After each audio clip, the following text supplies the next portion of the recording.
ದೇಸಿ ಅಡುಗೆ ಮನೆ ಚಾನೆಲ್ಗೆ ತಮ್ಮೆಲ್ಲರಿಗೂ ಸ್ವಾಗತ. ಇವತ್ತು ಒಂದೇ ವಿಡಿಯೋದಲ್ಲಿ 2 ರೆಸಿಪಿಗಳನ್ನ ಸಿಂಪಲ್ಲಾಗಿ ಹೇಗೆ ಮಾಡೋದು ಅಂತ ತಿಳಿಸ್ಕೊಡ್ತಾ ಇದ್ದೀನಿ. ಚಿಕನ್ ರೋಸ್ಟ್ ಮತ್ತು ಚಿಕನ್ ಬಿರಿಯಾನಿ ರೆಸಿಪಿನ ಅತಿ ಕಡಿಮೆ ಸಮಯದಲ್ಲಿ ಹಾಗೂ ಅತಿ ಕಡಿಮೆ ಸಾಮಗ್ರಿಗಳನ್ನ ಬಳಸಿ ಹೇಗೆ ಮಾಡೋದು ಅನ್ನೋದನ್ನು ಈ ವಿಡಿಯೋದಲ್ಲಿ ಶೇರ್ ಮಾಡ್ತಾ ಇದ್ದೀನಿ.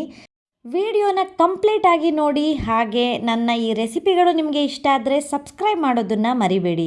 ಹಾಗಾದರೆ ವಿಡಿಯೋ ಶುರು ಮಾಡೋಣ ಬನ್ನಿ. ಇಲ್ಲಿ ನಾನು 1/4 kg ಚಿಕನನ್ನು ಕ್ಲೀನಾಗಿ ತೊಳೆದು ಮ್ಯಾರಿನೇಷನ್ಗೆ ಇಟ್ಕೊಂಡಿದ್ದೆ.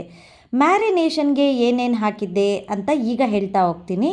1 ಟೇಬಲ್ ಸ್ಪೂನ್ನಷ್ಟು ಅರಿಶಿನ ಪುಡಿ, 2 ಟೇಬಲ್ ಸ್ಪೂನ್ನಷ್ಟು ಉಪ್ಪು, 2.5 ಟೇಬಲ್ ಸ್ಪೂನ್ನಷ್ಟು ಖಾರ ಪುಡಿ, 2 ಟೇಬಲ್ ಸ್ಪೂನ್ ಬಿರಿಯಾನಿ ಮಸಾಲ, 1 ಕಪ್ನಷ್ಟು ಮೊಸರು, 1 ನಿಂಬೆಹಣ್ಣಿಂದು ಪೂರ್ತಿ ರಸನ ತೆಗೆದು ಅದನ್ನು ಕೂಡ ಹಾಕ್ಕೊಂಡಿದ್ದೆ. ಹಾಗೆ 3 ಟೇಬಲ್ ಸ್ಪೂನ್ನಷ್ಟು ಶುಂಠಿ ಬೆಳ್ಳುಳ್ಳಿ ಪೇಸ್ಟ್ನ ಹಾಕಿ ಕ್ಲೀನಾಗಿ ಮಿಕ್ಸ್ ಮಾಡಿ 1 ಅವರ್ ಮ್ಯಾರಿನೇಷನ್ಗೆ ಇಟ್ಕೊಂಡಿದ್ದೆ.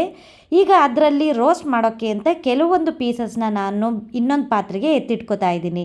ಈಗ ಇಲ್ಲಿ 5 ಈರುಳ್ಳಿನ ತಗೊಂಡು ಅದರದ್ದು ಸಿಪ್ಪೆ ಎಲ್ಲ ತೆಗೆದು ಕ್ಲೀನಾಗಿ ತೊಳೆದಿಟ್ಕೊತಾ ಇದ್ದೀನಿ.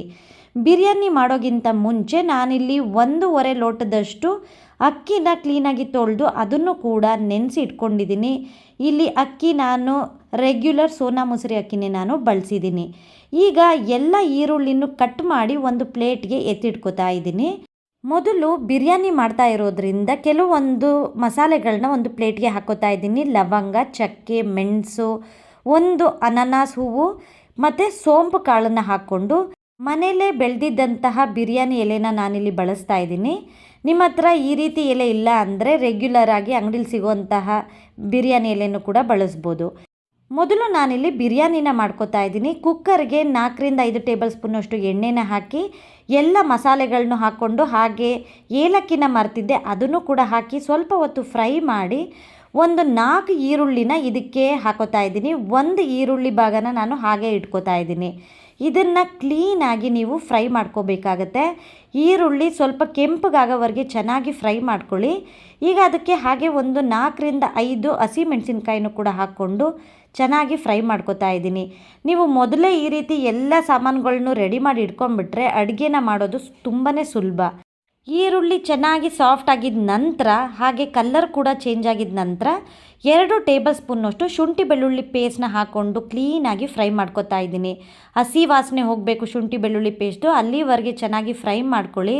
ಅದ್ರ ಜೊತೆಗೆ ಈರುಳ್ಳಿ ಇನ್ನೂ ಚೆನ್ನಾಗಿ ಫ್ರೈ ಆಗುತ್ತೆ.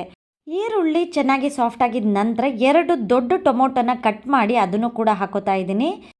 ಟೊಮೊಟೊ ಬೇಗ ಬೇಯಲಿ ಅನ್ನೋ ಕಾರಣಕ್ಕೆ ನಾನು ಮೊದಲು 2 ಟೇಬಲ್ ಸ್ಪೂನ್ನಷ್ಟು ಹರಳುಪ್ಪನ್ನು ಹಾಕ್ಕೊಂಡು ಹಾಗೆ 1/4 ಟೇಬಲ್ ಸ್ಪೂನ್ನಷ್ಟು ಅರಿಶಿನ ಪುಡಿನ ಹಾಕ್ಕೊಂಡು ಚೆನ್ನಾಗಿ ಮಿಕ್ಸ್ ಮಾಡ್ಕೋತಾ ಇದ್ದೀನಿ. ಈ ರೀತಿ ಮಾಡೋದ್ರಿಂದ ಟೊಮೊಟೊ ಬೇಗ ಮ್ಯಾಶ್ ಆಗುತ್ತೆ. ಇಲ್ಲಿ ನೋಡ್ತಾ ಇರ್ಬೋದು ಎಷ್ಟು ಬೇಗ ಟೊಮೊಟೊ ಮ್ಯಾಶ್ ಆಗಿದೆ ಅಂತ. ಟೊಮೊಟೊ ಎಲ್ಲ ಚೆನ್ನಾಗಿ ಬೆಂದಿದ ನಂತರ 3/4 kg ನಾನು ಚಿಕನ್ ಬಿರಿಯಾನಿಗೆ ಅಂತ ಇಟ್ಕೊಂಡಿದ್ದೆ. ಆ ಚಿಕನನ್ನು ನಾನಿಲ್ಲಿ ಹಾಕೋತಾ ಇದ್ದೀನಿ. ಕಂಪ್ಲೀಟಾಗಿ ಹಾಕ್ಕೊಂಡು ಅದನ್ನು ಕೂಡ ಚೆನ್ನಾಗಿ ಮಿಕ್ಸ್ ಮಾಡ್ಕೊಳ್ಳಿ. ಮಸಾಲೆಗಳ ಜೊತೆ ಚೆನ್ನಾಗಿ ಮಿಕ್ಸ್ ಮಾಡ್ಕೊಂಡಿದ್ದ ನಂತರ ಮುಚ್ಚಳ ಮುಚ್ಚಿ 1/4 ಗಂಟೆ ಇದನ್ನು ಸಣ್ಣ ಉರಿಯಲ್ಲಿ ಇದನ್ನು ಬೇಯೋಕ್ಕಿಟ್ಬಿಡಿ. ಅದೇ ಟೈಮ್ನಲ್ಲಿ ನಾನು ರೋಸ್ಟ್ಗೆ ಸ್ವಲ್ಪ ಸಾಮಾನನ್ನು ಫ್ರೈ ಮಾಡ್ಕೋತಾ ಇದ್ದೀನಿ.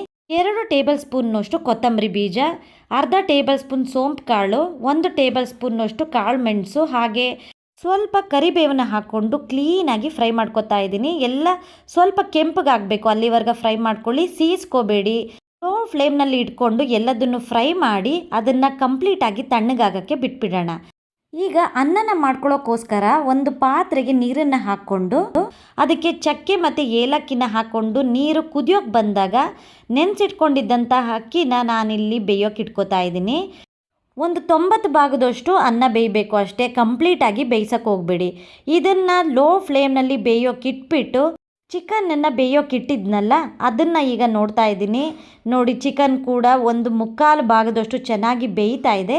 ಈ ಟೈಮ್ನಲ್ಲಿ ನಾನಿಲ್ಲಿ ಸ್ವಲ್ಪ ಕೊತ್ತಂಬರಿ ಸೊಪ್ಪು ಹಾಗೆ ಪುದೀನನ ಉದುರಿಸ್ಕೊತಾ ಇದ್ದೀನಿ. 1 ಹಿಡಿಯಷ್ಟು ಹಾಕ್ಕೊಂಡು ಕ್ಲೀನಾಗಿ ಮಿಕ್ಸ್ ಮಾಡಿ ಇದನ್ನು ಮತ್ತೆ ನಾನು ಬೇಯೋಕೆ ಇಟ್ಕೋತಾ ಇದ್ದೀನಿ. ಮೊದಲೇ ಮ್ಯಾರಿನೇಷನ್ಗೆ ಇಟ್ಟಿದ್ದರಿಂದ ತುಂಬ ಚೆನ್ನಾಗಿ ಹೀರ್ಕೊಂಡಿರುತ್ತೆ ಮಸಾಲೆನ ಚಿಕನ್ನು. ಈಗ ಇದನ್ನು ಮತ್ತೆ ಮುಚ್ಚಳ ಮುಚ್ಚಿ ಲೋ ಫ್ಲೇಮ್ನಲ್ಲಿ 10 ನಿಮಿಷ ಬೇಯೋಕೆ ಇಟ್ಕೋತಾ ಇದ್ದೀನಿ.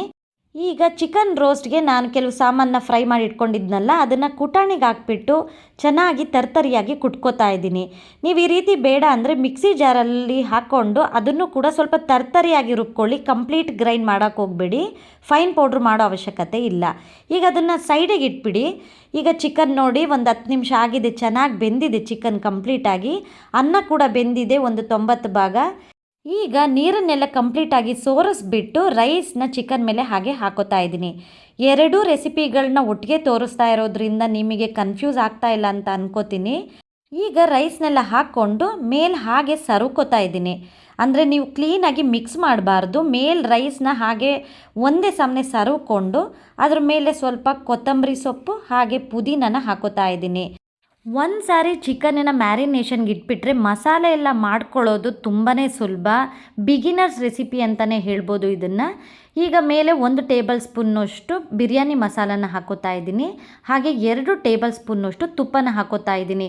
ತುಪ್ಪ ಹಾಕೋದ್ರಿಂದ ಬಿರಿಯಾನಿಲಿ ಒಳ್ಳೆ ಘಮ ಇರುತ್ತೆ, ಹಾಗೆ ಟೇಸ್ಟ್ ಅದ್ಭುತವಾಗಿರುತ್ತೆ. ಈಗ ಅದನ್ನು ಲೋ ಫ್ಲೇಮ್ ಮಾಡಿಬಿಟ್ಟು ಅನ್ನನ ಕಂಪ್ಲೀಟಾಗಿ ಬೇಯೋಕ್ಕೆ ಬಿಟ್ಬಿಡೋಣ. ಈಗ ಇಲ್ಲಿ ನಾನು ರೋಸ್ಟ್ಗೆ ರೆಡಿ ಮಾಡ್ಕೋತಾ ಇದ್ದೀನಿ. 4ರಿಂದ 5 ಟೇಬಲ್ ಸ್ಪೂನಷ್ಟು ಎಣ್ಣೆನ ಹಾಕ್ಕೊಂಡು ಸ್ವಲ್ಪ ಕರಿಬೇವನ್ನು ಹಾಕ್ಕೊಂಡು ಹಾಗೆ 1 ಟೇಬಲ್ ಸ್ಪೂನಷ್ಟು ಶುಂಠಿ ಬೆಳ್ಳುಳ್ಳಿ ಪೇಸ್ಟ್ನ ಹಾಕ್ಕೊಂಡು ಶುಂಠಿ ಬೆಳ್ಳುಳ್ಳಿ ಪೇಸ್ಟು ಹಸಿ ವಾಸನೆ ಹೋಗೋವರೆಗೆ ಕ್ಲೀನಾಗಿ ಫ್ರೈ ಮಾಡ್ಕೋತಾ ಇದ್ದೀನಿ.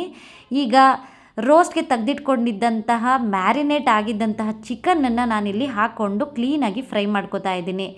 1 ನಿಮಿಷ ಇದನ್ನು ಕ್ಲೀನಾಗಿ ಹಾಗೆ ಮಿಕ್ಸ್ ಮಾಡಿ, ಎಣ್ಣೆ ಮತ್ತು ಶುಂಠಿ ಬೆಳ್ಳುಳ್ಳಿ ಪೇಸ್ಟ್ ಜೊತೆ ಕ್ಲೀನಾಗಿ ಮಿಕ್ಸ್ ಮಾಡಿಬಿಟ್ಟು ಮುಚ್ಚಳ ಮುಚ್ಚಿ, ನೀರನ್ನು ಹಾಕಬೇಡಿ, ಮುಚ್ಚಳ ಮುಚ್ಚಿ ಹಾಗೆ ಬೇಯೋಕೆ ಇಟ್ಬಿಡಿ 1/4 ಗಂಟೆ. ಚಿಕನ್ನಲ್ಲಿರೋಂತಹ ನೀರಲ್ಲೇ ಎಷ್ಟು ಚೆನ್ನಾಗಿ ಬೇಯ್ತಾ ಇದೆ ನೋಡಿ ಚಿಕನ್ನು, ಮತ್ತು ಎಕ್ಸ್ಟ್ರಾ ನೀರು ಹಾಕಬೇಡಿ.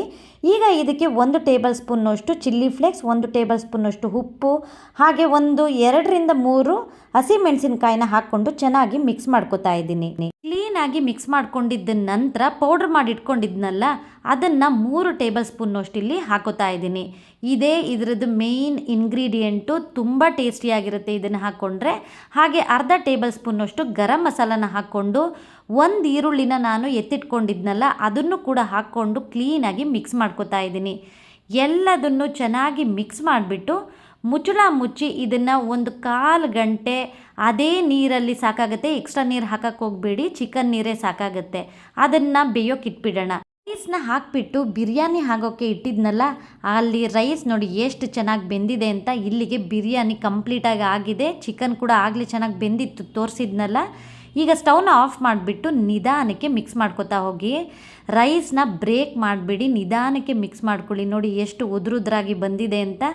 ಬಾಸ್ಮತಿ ರೈಸಿಂದನೇ ಅಲ್ಲ, ಸೋನಾ ಮಸೂರಿ ರೈಸಿಂದಲೂ ಕೂಡ ಉದುರುದ್ರಾಗಿ ನಾವು ಬಿರಿಯಾನಿನ ಮಾಡ್ಕೊಬೋದು. ತುಂಬ ಒಳ್ಳೆ ರೆಸಿಪಿ, ಖಂಡಿತ ನೀವು ಒಂದ್ಸರಿ ಮನೇಲಿ ಟ್ರೈ ಮಾಡಿ. ತುಂಬ ಟೇಸ್ಟಿಯಾಗಿರುವಂತಹ ರೆಸಿಪಿ. ಚಿಕನ್ ರೋಸ್ಟಿಗೆ ಬೇಯೋಕೆ ಇಟ್ಟಿದ್ನಲ್ಲ ನೋಡಿ, ಅದು ಕೂಡ ಕಂಪ್ಲೀಟಾಗಿ ಆಗಿದೆ. ಎಣ್ಣೆ ನೋಡಿ ಎಷ್ಟು ಚೆನ್ನಾಗಿ ಬಿಟ್ಟಿದೆ ಅಂತ. ಚಿಕನ್ ಬೆಂದಿದೆಯಾ ಅಂತ ಒಂದ್ಸರಿ ಚೆಕ್ ಮಾಡ್ಕೊಳ್ಳಿ. ಬೆಂದಿದ್ರೆ ಅಲ್ಲಿಗೆ ರೋಸ್ಟ್ ಕೂಡ ಕಂಪ್ಲೀಟಾಗಿ ಆಗಿದೆ ಅಂತ. 1 ಸಾರಿ ಚಿಕನನ್ನು ಮ್ಯಾರಿನೇಟ್ ಮಾಡಿದ್ರೆ ನೋಡಿ 2 ರೆಸಿಪಿಗಳನ್ನ ಮಾಡ್ಕೊಬೋದು. ತುಂಬಾ ಸುಲಭ, ತುಂಬ ಟೇಸ್ಟಿಯಾಗಿರುವಂತಹ ರೆಸಿಪಿ. ಈ ರೆಸಿಪಿಗಳು ನಿಮಗೆಲ್ಲ ಇಷ್ಟ ಆಗಿದೆ ಅನ್ಕೋತೀನಿ. ಇಷ್ಟ ಆಗಿದ್ದರೆ ನನ್ನ ಚಾನಲ್ಗೆ ಸಬ್ಸ್ಕ್ರೈಬ್ ಮಾಡ್ಕೊಳ್ಳಿ. ಮುಂದೆ ಒಳ್ಳೊಳ್ಳೆ ರೆಸಿಪಿಗಳನ್ನ ನಾನು ನಿಮ್ಮೊಂದಿಗೆ ಶೇರ್ ಮಾಡ್ತೀನಿ. ಹಾಗೆ ಫ್ಯಾಮಿಲಿ ಮತ್ತು ಫ್ರೆಂಡ್ಸ್ಗೆ ಶೇರ್ ಮಾಡೋದನ್ನು ಮರಿಬೇಡಿ.